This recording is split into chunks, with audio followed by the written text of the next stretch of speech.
Assalamualaikum warahmatullahi wabarakatuh. Ya, jadi hari ini kebetulan saya mempunyai materi mengenai parasitologi. Parasitologi, ya.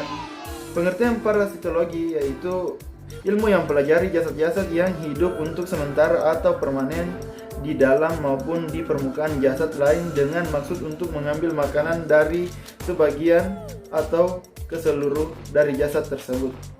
Ilmu yang mempelajari organisme yang hidup tergantung kepada organisme yang lainnya. Oke, selanjutnya saya akan menjelaskan pengelompokan parasit. Pengelompokan parasit terbagi menjadi beberapa macam, yaitu yang pertama ektozoa, yaitu parasit yang hidup di luar tubuh hospes, di kulit, rambut, rongga, telinga luar, contohnya yaitu kaplak, kutu, tengu, tungau. Yang kedua yaitu entozoa, yaitu parasit yang hidup di dalam tubuh hospes, di dalam darah, rongga tubuh, usus, dan organ tubuh lainnya, contohnya cacing gelang, cacing pita, dan yang lainnya. Selanjutnya yaitu berdasarkan cara hidup, parasit digolongkan atas beberapa macam, ya. Salah satunya yaitu parasit fakultatif, yaitu parasit yang hidup di dalam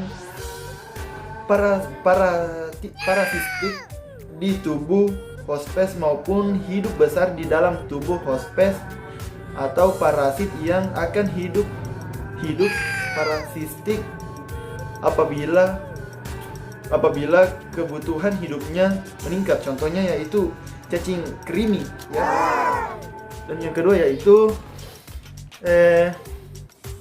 parasit obligat, yaitu parasit yang harus selalu hidup di dalam tubuh hospes dan tidak bisa di luar tubuh hospes, contohnya yaitu cacing tambang. Oke, itu contoh cacing tambang. Yang ketiga yaitu parasit insidentil, yaitu parasit yang hidup pada hospes yang sederhana, bukan hospes alamiah, contohnya yaitu Pneumostrophilus, ya. Susah tapi ya. Selanjutnya saya akan menjelaskan lagi di sini berdasarkan waktu atau lama atau tidaknya parasit di dalam tubuh hospes digolongkan atas. Yang pertama, Hasan. A few moments later. Oke, lanjut. Ya, nomor satu yaitu tadi parasit temporer, yaitu parasit yang hidup di dalam hospes hanya untuk sementara saja, hanya pada saat membutuhkan makanan. Contohnya yaitu Parasmodium, ya. Yang kedua yaitu parasit permanen, yaitu parasit yang panjang tubuhnya berada di dalam tubuh hospes, contohnya cacing gelang. Oke. Di sini juga dijelaskan berdasarkan sifat hidupnya, parasit juga digolongkan atas. Yang pertama yaitu parasit patogen, yaitu parasit yang hidup di dalam hospes dan menimbulkan kerusakan pada jaringan organ hospes, baik secara mekanis atau karena racun toksin yang dihasilkan oleh cacing gelang, ya. Yang kedua yaitu pseudoparamite, ya. Yaitu suatu benda asing yang pada pemeriksaan mirip parasit, ya. Contoh serat-serat sisa makanan itu mirip parasit, ya. Yang ketiga, parasit koprosit, ya, yaitu parasit yang berada dalam usus hospes dan melewati sal cerna, ya, atau keluar gitu, dengan tanpa menimbulkan gejala infeksi pada hospes. Jelas? Oke, mantap lah. Selanjutnya di sini juga dijelaskan bahwa jumlah hospesnya parasit digolongkan atas. Yang pertama parasit apa ini? parasit monoksen ya. Parasit monoksen terbagi menjadi dua golongan. Yang pertama itu golongan parasit yang hanya bisa memiliki satu hospes. Contohnya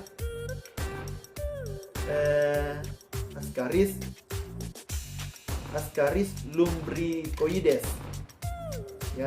Dan yang kedua ya, di sini dijelaskan bahwa parasit polixen terbagi juga menjadi satu golongan, yaitu golongan parasit yang memiliki beberapa hospes. Contohnya Theanin solinium gitu ya.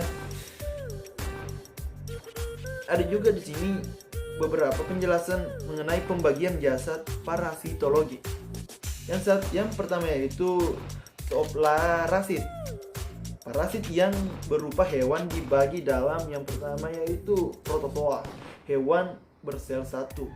Yang kedua metazoa, hewan yang bersel banyak. Oke. Yang kedua lagi di sini fitoparasit. Parasit berupa tumbuh-tumbuhan yang terdiri dari bakteri dan jamur. Oke, mantap. Yang ketiga yaitu Spirocheta atau virus yang biasa kita kenal ya. Berapa menit? Sudah 3 ya. Selanjutnya di sini adalah pembagian hospes atau inang host. Oke. Hospes atau inang terbagi atas hospes definitif, hospes perantara, hospes reservoir. Yang keempat, hospes paratenik ya. Dijelaskan pada hospes definitif yaitu hospes tempat parasit hidup, tumbuh menjadi dewasa dan berkembang secara seksual. Hospes ini mengeluarkan parasit dewasa matang seksual. Contohnya manusia sebagai hospes definitif dari cacing gelang. Gambarnya ada di sini. Tuh. Ya, itu. Kira-kira seperti itu ya. Yang kedua yaitu parasit perantera ya, yaitu hospes tempat parasit tumbuh menjadi bentuk infektif yang siap ditukarkan kepada manusia. Hospes tempat berkembangnya stadium muda parasit atau larva. Contohnya manusia sebagai hospes perantara dari parasit malaria karena stadium seksual berada di dalam tubuh nyamuk. Kalian pasti tahu nyamuk. Selanjutnya itu manusia, ini masih contoh ya.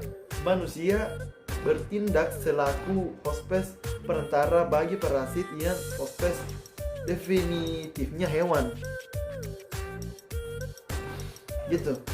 Selanjutnya yang ketiga yaitu hospes reservoir, yaitu hospes insidental dari parasit yang secara alami hidup pada hewan yang bertindak sebagai hospes definitif sebagai parasit yang hidup pada manusia. Contohnya kerah, sakti ya.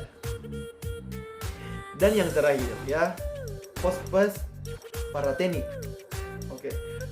Yaitu hewan yang mengandung stadium efektif atau larva parasit tanpa menjadi dewasa atau medium efektif. Ini dapat ditularkan dan menjadi dewasa pada hospes definitif. Contohnya cacing tanah guys, kalian pasti tahu cacing tanah. Ini contohnya. Cukup jelas tapi nggak jelas-jelas amat. Oke. Kira-kira seperti itu ya pembahasan untuk mengenai jenis-jenis parasit ya. Saya kira cukup sampai di sini video kita. Mungkin kita akan lanjutkan di next video. See you di next video. Bye bye. Assalamualaikum warahmatullahi wabarakatuh.